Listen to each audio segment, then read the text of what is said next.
lóbulo parietal y vean que ya este es el lóbulo temporal, ¿sí lo ubican? Lóbulo temporal, este de acá arriba es el parietal, por debajo de la cisura de Silvio, vemos esta zona en color morado. Esta zona se llama área de Wernicke. ¿Ven? Aquí dice Wernicke. Este es un grupo de neuronas de esta que ya está aquí en el lóbulo temporal, ven, por debajo de la cisura de Silvio. Esta área de Wernicke es muy importante para la comprensión, para que nosotros entendamos lo que estamos leyendo. Aquí vemos que está en inglés. Ah, bueno, pues porque esa información se transformó a potenciales de acción. Llega a la corteza occipital. De la corteza occipital, ¿sí? Estas neuronas hacen sinapsis con otras neuronas de esta área. Si estos axones se cortan por alguna situación, nosotros no vamos a entender lo que estamos leyendo. ¿Sí? Esta información, aunque no sepamos que inglés, pero sabemos que esas palabras pues están en inglés, ¿no? A lo mejor no comprendemos el significado, pero ya sabemos que están en inglés. A lo mejor les dicen, no sé, box, ah, bueno, pues ya sabemos que es caja, ah, bueno. Entonces tiene que esa información llegar aquí para que nosotros entendamos esa palabra. Ahora de aquí hace sinapsis con otras neuronas, fíjense, cómo se van a comunicar con otra área que aquí está ya en la parte del lóbulo frontal, en esta zona azul. Esta zona azul es muy importante, se llama área de Broca. Área de Broca. Entonces, el área de Wernicke es para el entendimiento de las palabras.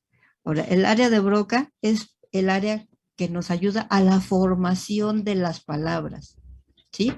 Si nosotros decimos, bueno, pues el ejemplo que le estoy diciendo, box, ¿no? Decimos que es caja. Ah, bueno, si quieren decir, si lo quieren decir en inglés, pues saben que primero colocan B, luego O y luego X, box, ¿no? Si lo dicen en español, pues es C, A, J, A, caja, ¿no? Entonces, esta información que llegó del área de Wernicke tiene que llegar al área de Broca para que formen la palabra, para que se vea la secuencia de las letras de esas palabras. Ahora, si lo queremos decir, pues obvia, esta información del área de Broca tiene que llegar a la región de la corteza motora que tenga que ver con la forma, para ahora sí, mover, hacer la contracción de los músculos de la cara para decir las palabras. Vean cómo en la activación entonces leemos, se traduce la información a potenciales de acción, llega a la corteza occipital, de aquí al área de Wernicke para entender, al área de Broca para hacer la secuencia de las letras que van a formar esa palabra que estamos leyendo, y tiene que llegar a la corteza motora para que de aquí vaya la información hacia los músculos, ¿no? Que se mueva la lengua, que tenga la contracción de las cuerdas vocales necesarias para decir la palabra. ¿Sí vieron cómo es la secuencia de activación? Sí. Sí. Eso si lo estamos leyendo, si lo estamos viendo. Entonces, cada una de estas vías tiene que estar intacta para que nosotros podamos entender, ¿no? Formar la palabra y llevar la información a la corteza motora para poder decir las palabras, hacer la contracción de los diferentes músculos específicos para que se pueda decir la palabra.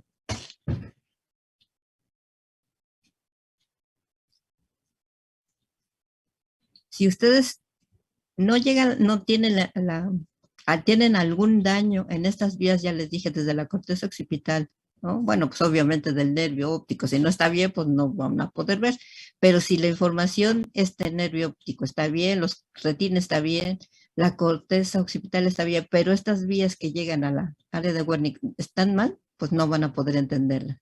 Ahora, si esta área de Wernicke está bien, pero estos axones que salen de aquí están dañados, ¿no? O el área de Broca está dañada, pues aunque entiendan, no van a poder formar la palabra porque esto está dañado o no está llegando esa información. Aunque la corteza motora esté bien, si esta área de Broca está dañada, pues no pueden decir la palabra porque no pueden formarla. ¿Sí me explico? Sí. ¿sí? Eso puedes, no sé si han oído hablar de las dislexias, Sí. Sí. ¿verdad? Esas dislexias es precisamente que carecen de la habilidad para poder decir las palabras. Y eso quiere decir que algo está dañado en su cerebro, ¿sí? A lo mejor hubo un golpe en esa región, ¿no? Y que haya habido una hemorragia, y entonces eso evita que la información fluya de manera natural o fluida, ¿no? Hacia el área donde se va a hacer la sinapsis para que se libere el neurotransmisor y actúe sobre las neuronas para que se comunique la información a las diferentes regiones. ¿De acuerdo? Eso si nosotros estamos leyendo las palabras. Ahora, ¿qué pasa si nosotros escuchamos la palabra? Ahorita que yo les digo, a ver, repitan nervio óptico. Entonces ustedes están escuchando. Entonces, ¿cómo sería la vía de activación? ¿Cómo sería la vía de activación? Si están, ahora no la están leyendo, sino que la están escuchando. ¿Cómo sería la vía de activación? Y les digan, repitan la palabra nervio óptico. Entraría por las células vestibulares. Exactamente, entonces ya la entrada no va a ser por la parte del visual, ¿verdad? Entonces vamos a ver cómo sería esa vía de activación. Entonces, en este caso, ahora, ustedes escuchan las palabras, ¿sí de acuerdo? Escuchan las palabras, estas ondas sonoras, ya dijimos que tiene que llegar, ¿no? Al tímpano, luego a los huesecillos y luego a las células vestibulares, ¿se acuerdan? Y esas traducen la información, ¿a qué cosa? A potenciales de acción, ¿sí? Las células vestibulares son los receptores sensoriales. Y ahora, ¿cuál es el nervio que va a llevar información auditiva?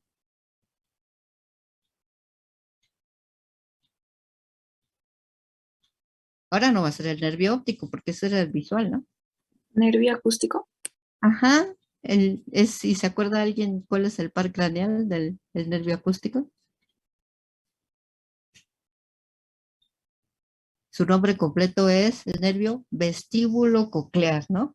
Porque lleva información del vestíbulo, de información auditiva, ¿no? Y coclear que tiene que ver con el movimiento, ¿no? Con el balance del cuerpo cuando giramos la cabeza, eso ya no es auditivo, sino de propiocepción. No se acuerdan, pero es el par craneal número 8. ¿Sí? Par craneal número 8 es el nervio vestíbulo coclear. Ahora, este va a llegar, fíjense, ahora no va a llegar al lóbulo occipital, sino al lóbulo temporal. Ahora entonces, de la parte temporal, ¿hacia dónde va a ser sinapsis? Para que nosotros estamos escuchando, pues igual, al área de Wernicke, primero para entender, ¿no?, lo que estamos escuchando.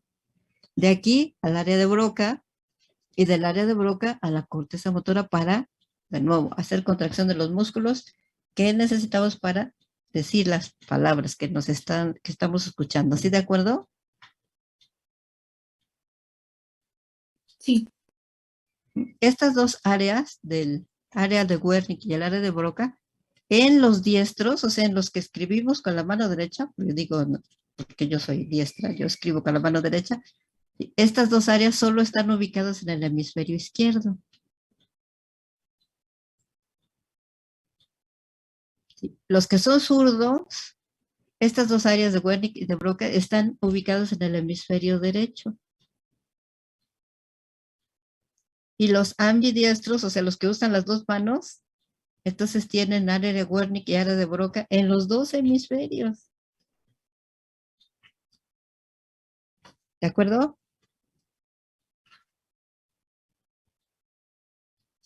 Sí. Sí. Hace muchos años la gente no, como que siempre ha habido personas que no saben, ¿no? Y se acuerdan que les pegaban a las personas y escribían con la izquierda, no sé si supieron, les pegaban en la izquierda porque no escribían con la derecha, les daban reglazos. Si veían que escribían con la mano izquierda hace muchísimos años. Pero bueno, a lo mejor no supieron, pero hace muchísimos años las personas decían que si no escribían con la mano derecha estaban mal y entonces les golpeaban hasta que aprendían a escribir con la mano derecha. Eso está muy mal, ¿no? Pues obviamente no sabían esta información. Y bueno, las personas a las que les hacían esto, pues tenían muchos problemas, ¿no? De dislexia, tenían, incluso empezaban a tartamudear o no podían ya reconocer, escribían mal el 3, en lugar de escribir 3, escribían una E, o al revés, si querían poner una E, ponían un 3. Eso es porque el cerebro, como ya estaba ubicado en esta información, ¿no? Si ya nosotros ya lo tenemos genéticamente establecido, que esas áreas están en, les decía, ¿no? Por ejemplo, los zurdos tienen estas áreas en el lado derecho. Si no podían usarla y estaban haciendo que utilizaran la otra mano, pues tenían estos problemas precisamente de dislexia, porque no podían utilizar esa mano derecha porque esas áreas no las tienen en ese hemisferio, ¿sí? En el hemisferio que ellos los tenían ubicados normalmente. Entonces, después de muchos intentos, sí logran hacerlo, pero después de mucho tiempo, pues hasta que ellos generan por plasticidad, plasticidad es que puede haber conexiones que se van a ir formando en otras áreas que pueden suplir la información de un área a la otra. Entonces, tiene que migrar esta información al otro hemisferio. ¿Sí? ¿Me explico?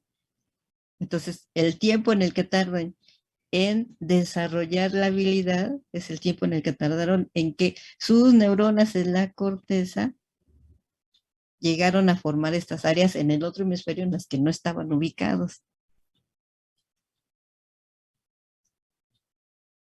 ¿Me explico, chicos? Sí, maestra. Sí. ¿Preguntas?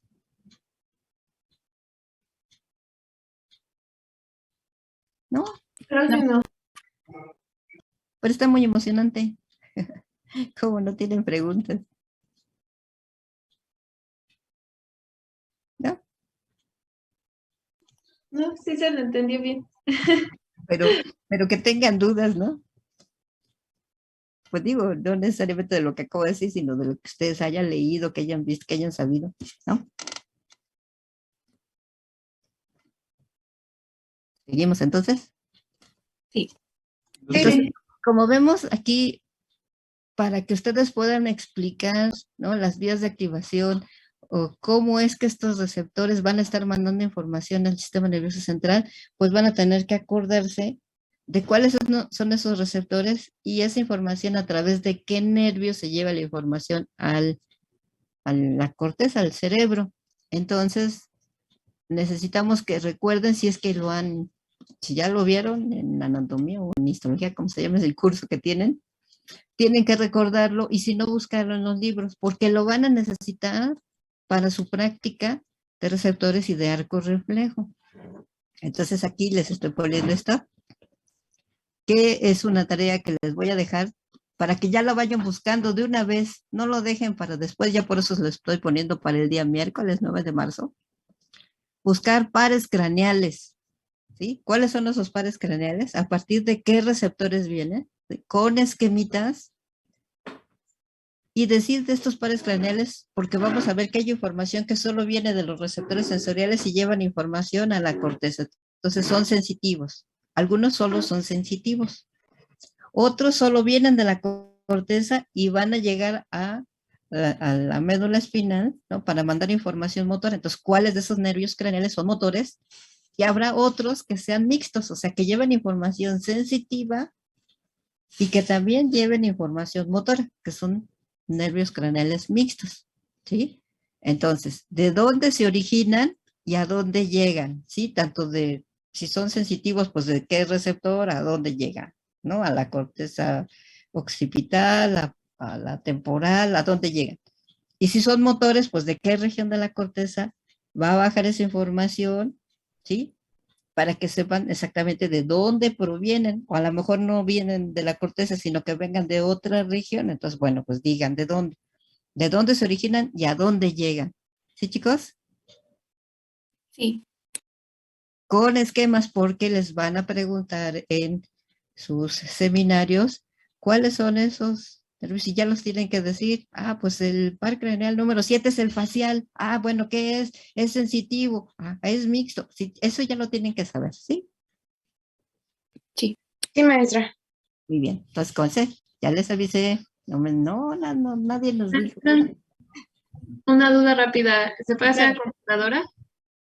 Puede ser en computadora, pero pues sí lo tienen que saber porque en ese momento ustedes lo tienen que explicar. A lo mejor de momento alguien no saca ese esquemita y sí debe de saber cuál es el, no sé, el par craneal número 10. Ah, pues es el nervio vago. Eso ya lo tienen que saber, ¿sí? Ah, pues ese sale del bulbo raquídeo.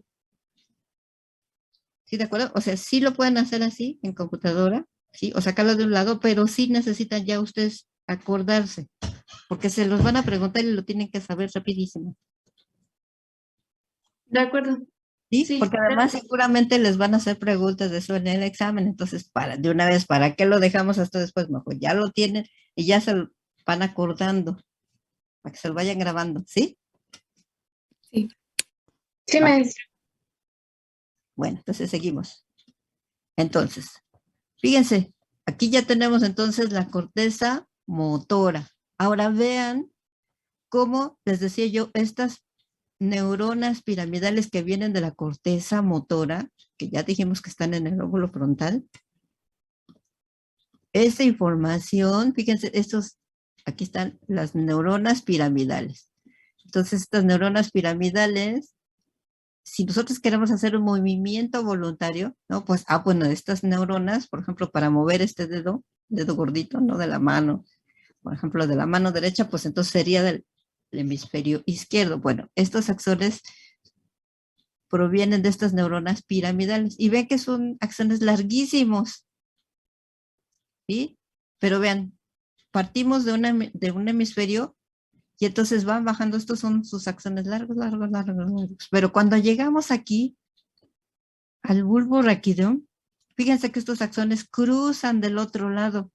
¿Lo ven? Es todo un axón larguísimo. Cruzan del otro lado. Obviamente los del otro hemisferio, ¿no? Pónganse que si este es el hemisferio derecho, el del hemisferio izquierdo, igual sus axones bajan por aquí y al llegar al bulbo raquídeo cruzan del otro lado. Entonces, como siempre, pues los que estudian la anatomía, los médicos, ¿no? Que se saben todos estos nombres. Bueno, dicen, aquí se forma como una especie de pirámide, porque los axones que vienen del lado derecho cruzan al lado izquierdo en esta región, ¿no? Que forman como una pirámide. Igual los del hemisferio izquierdo bajan por este mismo lado y luego aquí ya cruzan del otro lado, entonces se forma como una especie de pirámide aquí.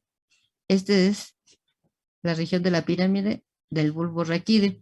Y entonces estas neuronas que son largas, se llaman vías piramidales porque cruzan en esta región de la pirámide del bulbo raquídeo.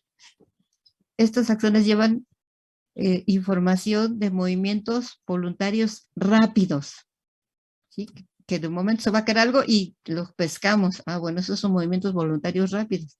¿Por qué? Porque viene información de ciertas regiones de la corteza, pero viajan rapidísimo, ¿no? Por estos axones que son mielínicos, ¿no? Que llevan información saltatoria. Entonces, el movimiento que vamos a realizar va a ser muy rápido.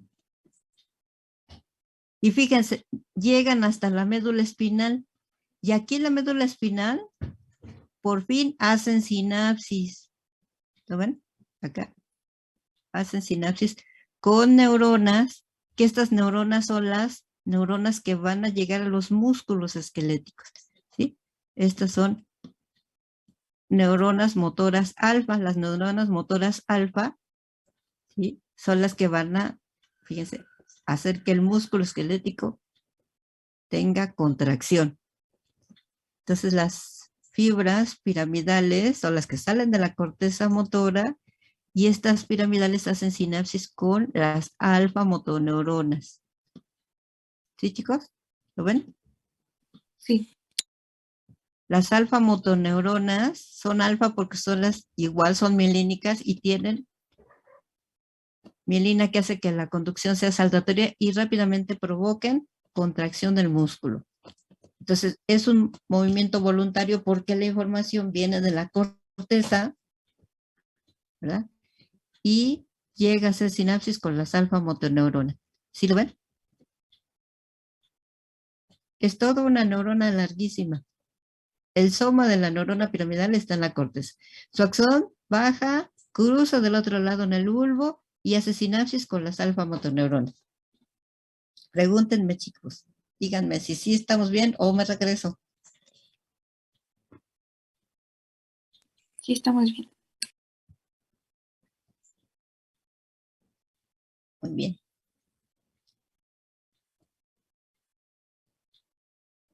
Fíjense, y entonces estas alfa-motoneuronas son las que yo les puse en este esquemita la vez pasada. Vean, aquí viene, vean cómo tiene mielina, cómo están sus botones y están haciendo sinapsis con las fibras musculares esqueléticas. ¿Lo ven?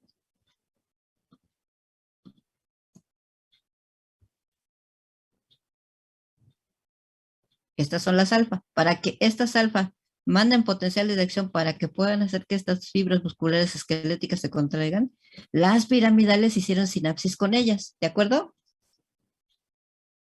Sí. Sí. Si las neuronas piramidales, estas que están aquí,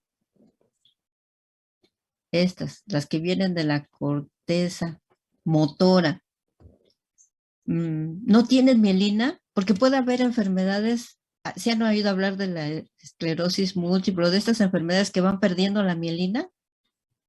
Sí. Van haciendo que entonces los potenciales de acción vayan más lento y entonces ya no estimulan a las alfa-motoneuronas y entonces estas ya no estimulan a los músculos. ¿Sí, de acuerdo? Entonces van perdiendo el movimiento. Obviamente si hay, por ejemplo, no sé, 100 neuronas y todavía funcionan 90, pues todavía tienen movimiento, pero si ya pierden mielina en la mayoría de las neuronas, entonces se va perdiendo cada vez más el movimiento.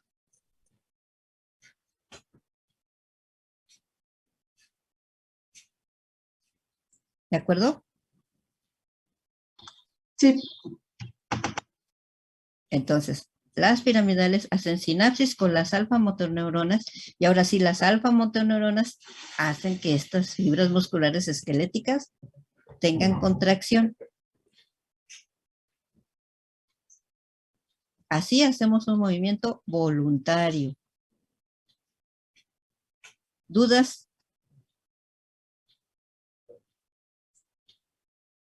No. Entonces, ¿Me puede repetir? ¿Era alfa qué? Alfa. se llaman alfa-motoneuronas. Ok, sí. Gracias, maestra. Nada más hacer eso.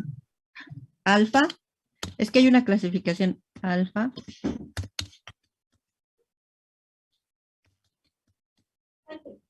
Alfa-motoneuronas, sí. Puede haber motoneuronas que no sean alfa, que sean beta, ¿sí? Las alfa-motoneuronas son aquellas que transmiten potenciales de acción a 100 metros por segundo, ¿sí? Las beta ya transmiten a velocidades menores, como de 30 metros por segundo, ¿sí? O sea, dentro de las que son mielínicas también hay diferentes velocidades de conducción. Las que transmiten a mayor velocidad de conducción son las alfa. ¿Sí? O sea, quiere decir que son gruesas y que además tienen mielina. Entonces transmiten muchísimo más rápido la información. ¿Se acuerdan que decíamos que si un tubo está muy ancho, los iones pueden fluir muy rápido? Pero si un tubo está más angostito, pues le va a costar más trabajo pasar a los iones moverse por ahí, pero sí pueden moverse, ¿sí? Sí, la mielina hace que la información vaya saltando, pero como que cuesta más trabajo. Entonces, aquellas que son beta, pues si son rápidas, pues son menos rápidas que las alfa, ¿sí? En este caso, estas que estimulan a este ejemplo que les estoy dando, son de tipo alfa, que transmiten a 100 metros por segundo. De acuerdo. ¿Sí? Sí, ¿Algo gracias. más? ¿Algo más de nada? ¿Algo más?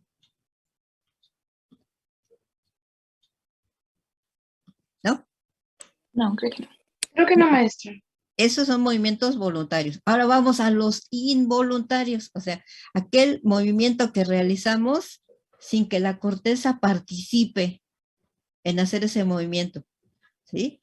Este movimiento que ocurre sin participación de la corteza, ¿sí? Ya son los movimientos involuntarios, y que son los reflejos, ¿de acuerdo? Aquí vamos a ver qué es eso de reflejo, ¿sí?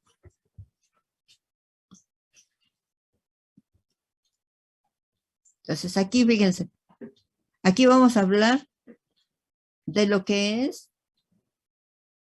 un reflejo, ¿no? Un reflejo es una actividad que nosotros realizamos.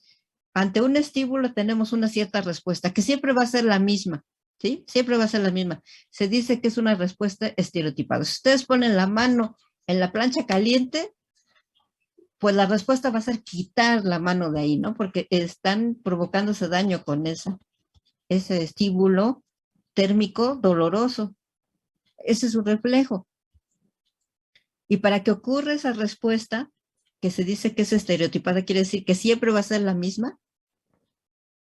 O, por ejemplo, ven algo que les gusta mucho, ¿no? No sé, que les guste un helado o algo que les guste mucho, pues al verlo, pues a lo mejor comienzan a salivar. Entonces, al ver algo que les gusta, la salivación ya es ese reflejo, ¿sí? La función que se da ante ese estímulo siempre va a ser igual,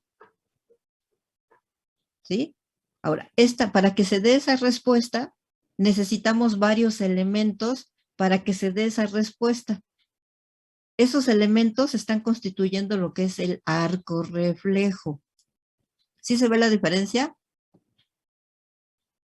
En el arco reflejo tenemos varios elementos que van a ser activados para que tengamos esa respuesta. La respuesta en la cual no participa la corteza se llama reflejo. Esa es la respuesta. Pero para que se dé esa respuesta vamos a necesitar varios elementos que van a ser los que van a constituir un arco reflejo. ¿Sí? Entonces, el arco reflejo, fíjense cómo lo vamos a definir. Es la unidad básica de la actividad nerviosa integrada. Ese es el arco reflejo. Unidad básica de la actividad nerviosa integrada. ¿Cuáles son esos elementos que constituyen el arco reflejo? Fíjense, necesitamos el receptor que capte esa información. Esta la capta, la transforma a potenciales de acción que van a viajar ¿por dónde? Por la neurona aferente o sensitiva. ¿Se acuerdan que decíamos? Neurona aferente o sensitiva. Esta información va a ser sinapsis en un centro integrador. Siempre el centro integrador va a estar en el sistema nervioso central. Puede ser en la médula espinal, puede ser en el tallo cerebral, ¿sí? Tiene que estar constituyendo el sistema nervioso central. Ahí va a llegar la neurona aferente. ¿Con quién va a hacer sinapsis esa neurona aferente que va a llegar al sistema nervioso central? Pues con una neurona eferente. Ahora, la motora, la que lleva la información para que se pueda realizar la acción. Entonces, la neurona eferente ahora va del sistema nervioso central hacia los efectores, ¿no? Neurona eferente o motora. Y el efector, que pues ya puede ser músculo esquelético, ¿sí? Músculo cardíaco, músculo liso o glándulas. Todos estos elementos están constituyendo al arco reflejo.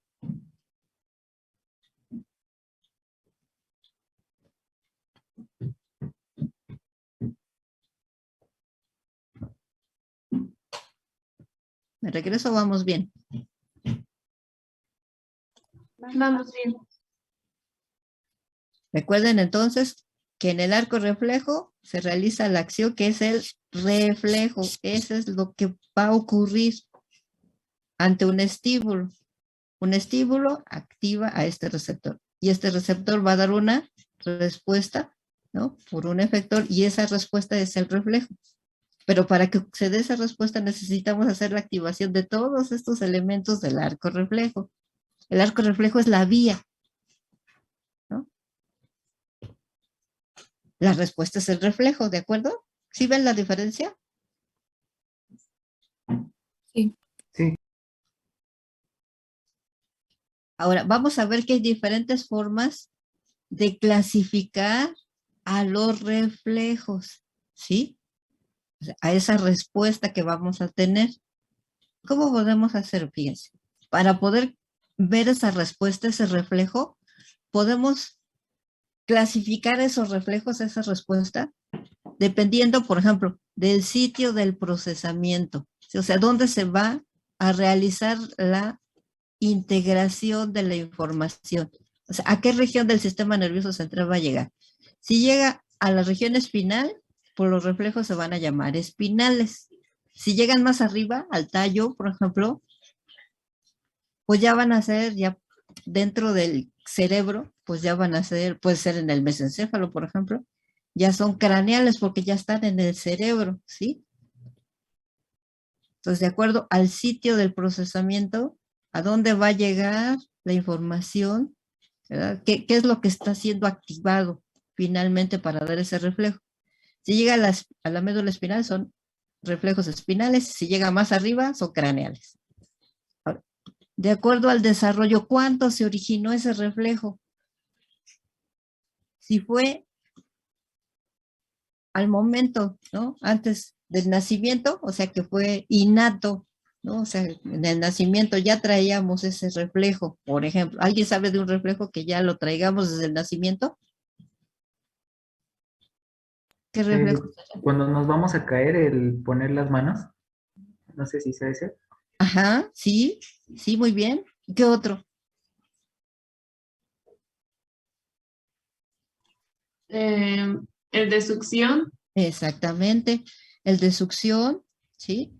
El de prensión, si a un bebé le ponen algo, un dedito en sus manitas, lo que hace es cerrar los deditos, ¿no? Esos son reflejos que ya traemos de manera innata. Igual el reflejo de salivación también ya es un reflejo innato. Son reflejos que ya traemos de nacimiento. Y hay otros que se adquieren, ¿sí? O sea, aquí ya si es por aprendizaje, después del nacimiento, ya se llaman adquiridos. ¿Sí? Por ejemplo, aprender a manejar, ¿no? Aprender a hacer algo. Ah, bueno, esos ya son adquiridos. Eso es de acuerdo al desarrollo. ¿En qué momento se originó ese reflejo? Antes del nacimiento innatos, después del nacimiento, ya con aprendizaje ya son los adquiridos.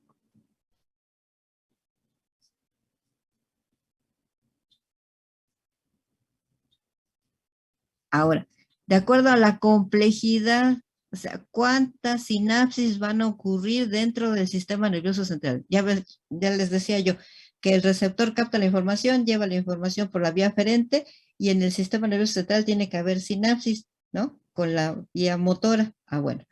Si en el sistema nervioso central ocurre una sola sinapsis de la vía aferente,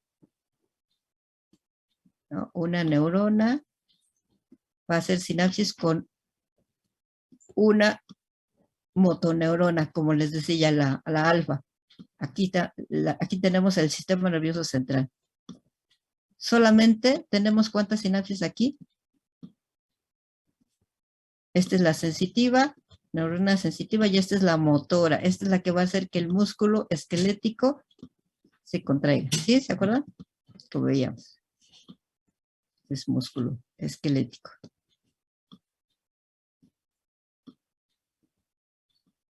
¿Cuántas sinapsis hay en el sistema nervioso central? Aquí. Dos. Aquí, no, pero aquí en el sistema nervioso central. La sensitiva con la motora. ¿Cuántas sinapsis hay aquí? Una. Aquí adentro, ¿no? Entonces, la complejidad del circuito en el sistema nervioso central solamente es uno. Entonces son reflejos monosinápticos. ¿Sí? Ahora, sí, la sensitiva va a ser sinapsis Con que haya una neurona en medio entre la vía sensitiva y la motora, acá otra vez tenemos el músculo esquelético.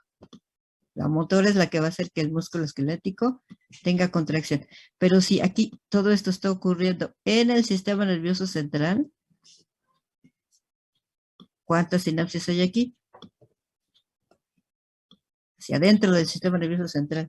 Pues ya tenemos una y dos, ¿no? A partir de 2 sinapsis en el sistema nervioso central ya es un reflejo de tipo polisináptico. De 2 o más sinapsis en el sistema nervioso central, ya es polisináptico. 2 o más sinapsis, ¿no? 2 o más sinapsis en el sistema nervioso central. 2 o más .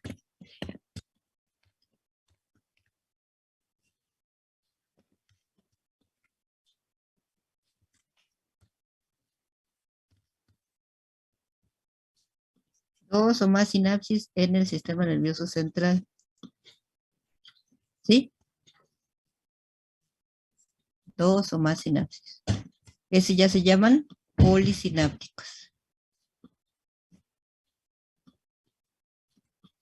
¿De acuerdo, chicos? Sí. Una sola, monosinápticos. 2 o más, polisinápticos. Ahora, de acuerdo a la respuesta motora que tenga este reflejo. Si el reflejo ocurre en el músculo esquelético, se llaman reflejos somáticos. Si ya involucra músculo cardíaco, liso o glándulas, ya se llaman viscerales. ¿Lo puede repetir, maestra, por favor? El somático ya tiene que ver con la contracción de músculo esquelético. Y los viscerales tienen que ver con contracción de músculo cardíaco, liso o glándula.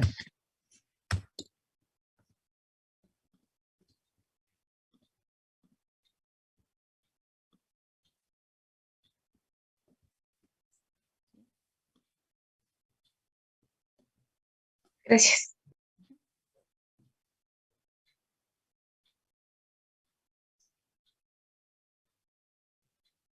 Entonces, obviamente, vamos a ver primero, lo más fácil es ver, ¿no? Un reflejo innato, o sea, que se esté dando antes del nacimiento, que sea una respuesta que ya traigamos desde el nacimiento, que sea espinal, que sea monosináptico, ¿verdad? Y somático. Vamos a ver un ejemplo.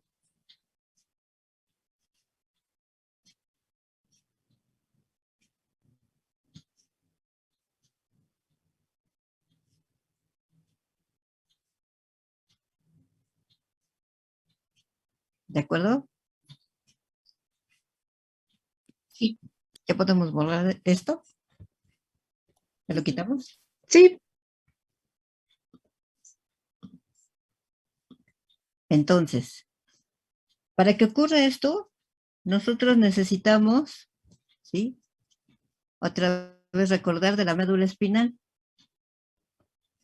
¿Sí? Ya se acuerdan que decíamos que la información de los receptores entra por las raíces, o sea, de un receptor, que sea, por ejemplo, una terminación nerviosa, por ejemplo, entra por las raíces dorsales, o sea, por atrás. Aquí tenemos el soma de esta neurona que viene de esta terminación nerviosa, y luego esta, como vamos a hablar de un reflejo monosináptico, pues aquí ¿cuántas sinapsis vamos a hacer? Una. ¿Verdad? Entonces, esta es la neurona sensitiva, entra por las raíces dorsales. Para dar una respuesta, para que ese músculo se esté contrayendo, entonces aquí solamente vamos a tener una sinapsis, ¿no? Entonces vamos a hacer aquí el soma de la neurona que va a salir por las raíces, fíjense, el soma de esta neurona, su axón sale por la parte de adelante, por las raíces ventrales de la médula espinal, ¿sí? Y tiene que llegar al músculo esquelético. Por eso es monosináptico. La sinapsis está ocurriendo en la zona gris de la médula espinal. Esta es la que les digo yo que es la alfa motoneurona, ¿se acuerdan? Que va a llegar al músculo esquelético, ¿sí de acuerdo? Sí. Chicos, ¿sí? Entonces este es músculo esquelético. Entonces estamos viendo por eso un reflejo monosináptico, somático porque va a llegar a músculo esquelético.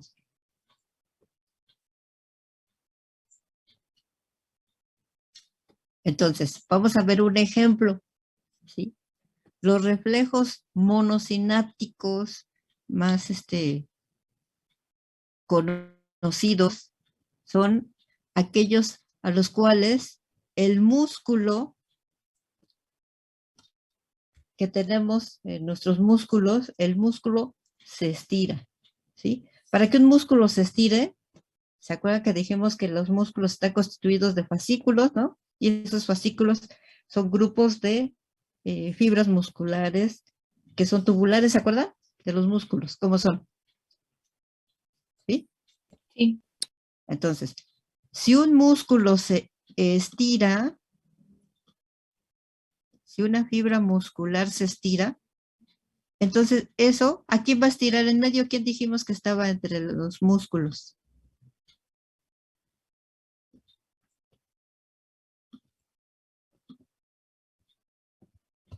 El uso muscular. Exactamente, ¿verdad? Entonces, ya se acuerdan que decíamos que los músculos están constituidos de grupos de fibras tubulares y estos están agarrados a los tendones, ¿se acuerdan que dijimos? Acá tenemos los tendones. Y en medio están los usos musculares, ¿se acuerdan? Que dijimos que teníamos celulitas alargadas, que no tienen estrías, sino que están en medio. Entonces, si el músculo se estira, entonces también estiramos al uso muscular que está aquí en medio. ¿Sí? Uso muscular, me lo pongo. Uso muscular. Este es el estímulo adecuado para que este receptor mande la información. ¿Sí? Los usos musculares detectan el estiramiento. Entonces, ¿de qué manera podemos estirar un músculo? Un músculo se estira si le damos un golpe. ¿Sí? Si aquí le damos un golpe, no sé si con un martillito. Si nosotros le damos un golpe aquí, este golpe lo que va a hacer es que las fibras musculares se estiran y se estiran los usos musculares, ¿sí de acuerdo? Esa es una forma en que los fibras musculares responden a un golpe. A un boxeador, si le dan golpes en los cachetes, en los músculos maceteros, tienen contracciones de esos músculos, ¿no? De los cachetitos, de los músculos maceteros que se llaman.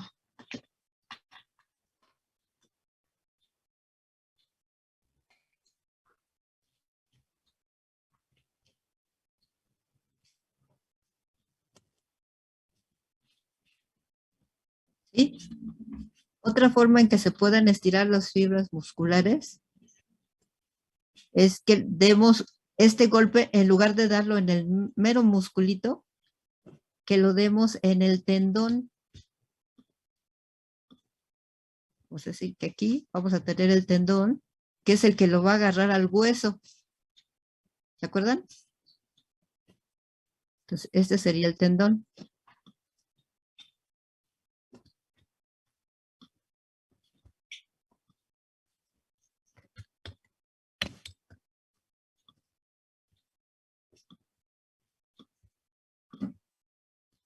Entonces, si nosotros golpeamos el tendón,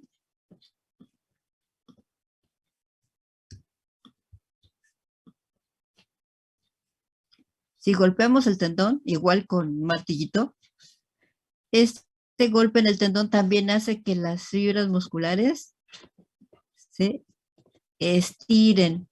Si se estiran las fibras musculares, el huso muscular también se estira. ¿Sí? El huso muscular tiene en la porción central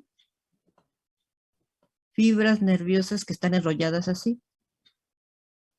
Entonces, si el huso muscular, las fibritas, se estiran, esa información del huso muscular, ese estiramiento se transforma a potenciales de acción que van a viajar por esta fibra nerviosa que está así, el redondito. Entonces, el huso muscular, a lo mejor lo podemos representar así, ¿sí? O sea, quiere decir que la fibra nerviosa en la parte central está como enrollada en la fibra, en el huso muscular. Entonces, esta fibra nerviosa, ¿sí?, que está enrollando aquí, va a mandar esa información, la va a transformar el estiramiento.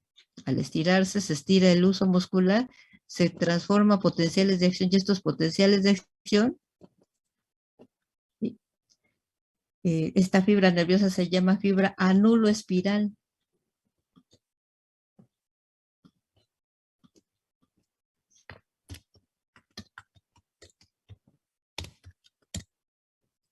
Fibra anuloespiral 1A.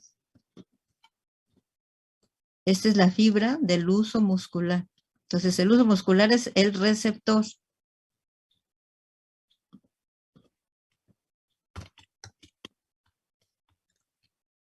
El huso muscular es el receptor.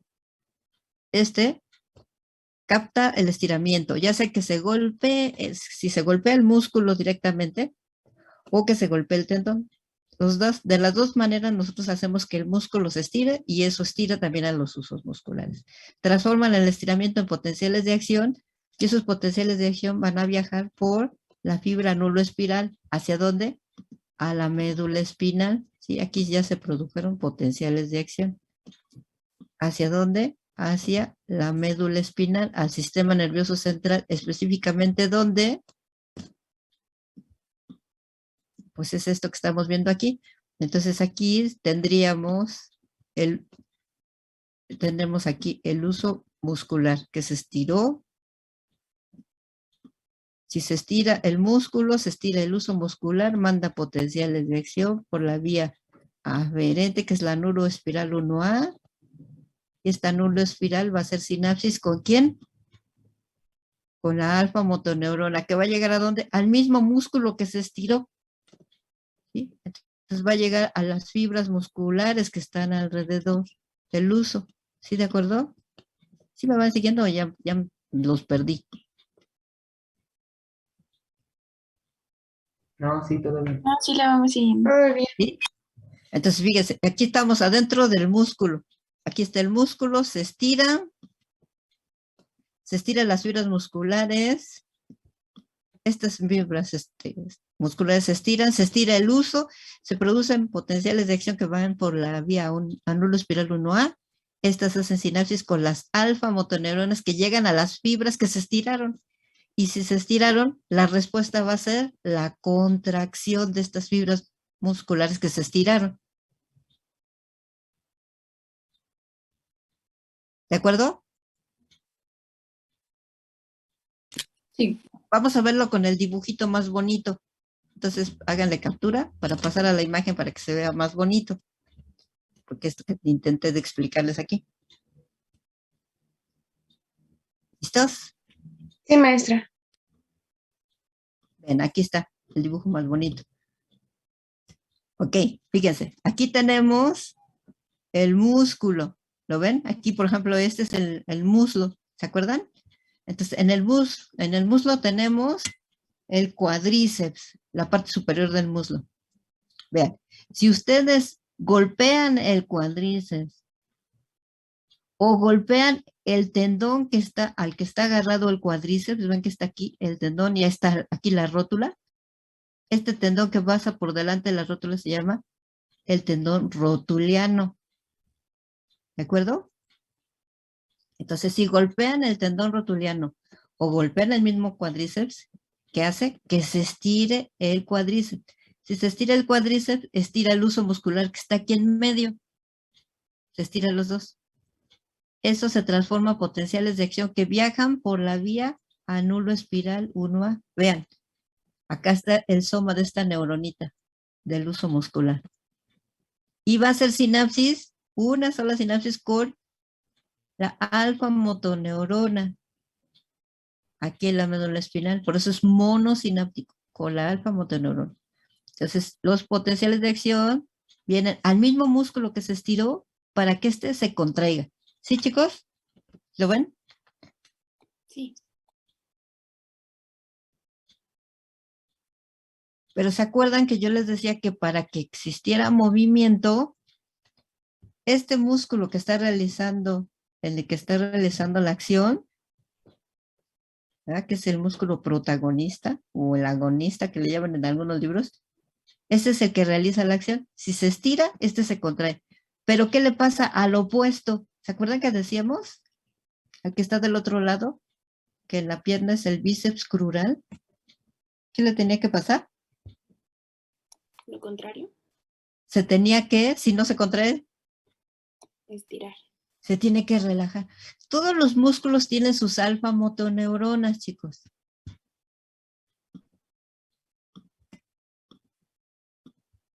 ¿Sí? Entonces, aquí mismo está la otra neurona, la otra alfa motoneurona, que va a llegar al bíceps crural. ¿Sí? Si esta misma, este axón de la anulo espiral 1A, llegara a hacer sinapsis con esta otra, ¿qué le pasaría si este axón tuviera una colateral que llegara a hacer sinapsis con la del otro lado?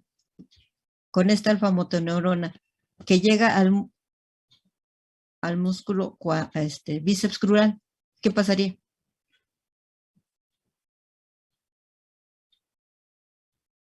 Que estimula a esta para que produzca contracción y si hace sinapsis con la otra alfa motoneurona, ¿qué le pasaría a este otro?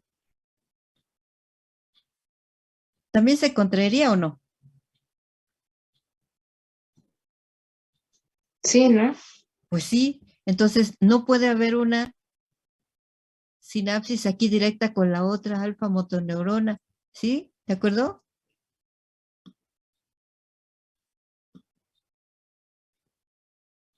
¿Qué Sí, tendría que haber aquí para que la otra no se contraiga? ¿Qué tiene que pasar?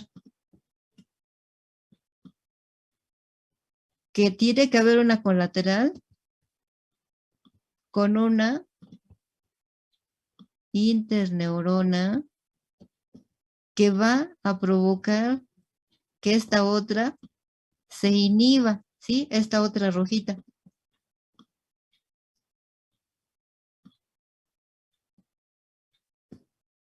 Fíjense que esta parte que va hacia el músculo antagonista, al que se opone a la acción, aquí sí vamos a tener un potencial postsináptico excitador, ¿sí?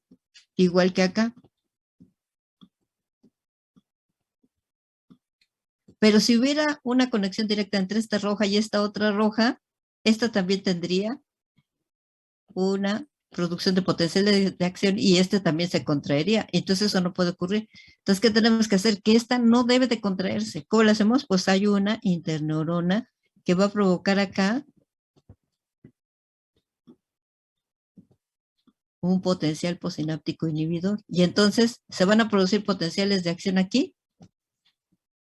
Pues no. Y entonces este músculo, ¿qué le pasa? Se relaja, ¿sí? Entonces, si este se contrae y este se relaja, lo que vamos a tener es que la pierna se va a mover, se va a levantar. Es una respuesta de estiramiento, ¿no? Se estira el músculo y produce la respuesta a contracción y entonces la pierna se levanta. Ustedes lo van a ver, van a golpear el tendón y al golpear el tendón, estira las fibras musculares del cuádriceps, se estira el huso muscular, se mandan potenciales de acción por la vía anulo espiral 1A, que es la vía sensitiva, hace sinapsis con la alfa motoneurona que llega al mismo cuádriceps para que produzca contracción. Pero nosotros no podemos levantar la pierna si no ocurre inhibición del músculo antagonista. Este tiene que relajarse. ¿Sí, chicos? ¿Cómo hacemos esa relajación? Pues tiene que haber una interneurona inhibitoria para que no se produzcan potenciales de acción por aquí. Entonces aquí se produce potencial postsináptico inhibidor. Nos alejamos del umbral y no producimos potenciales de acción y entonces el músculo se relaja, el antagonista. Ya se cansaron, ¿verdad, chicos?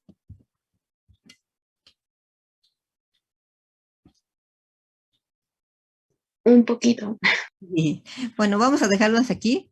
Este es un reflejo monosináptico, pero vemos que la porción del músculo cuádriceps, porque el músculo antagonista ya para tener esta respuesta, que es la respuesta recíproca, aquí ya tenemos dos, ya es polisináptico para el antagonista. Bueno, si ustedes les preguntan, el monosináptico es al músculo agonista.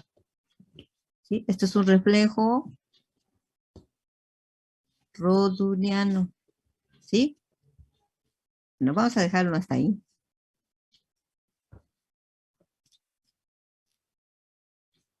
Ya en la siguiente clase, bueno, repetimos esto para que no se me queden atrasados. Y después vemos el reflejo flexor, que ya es más complicado.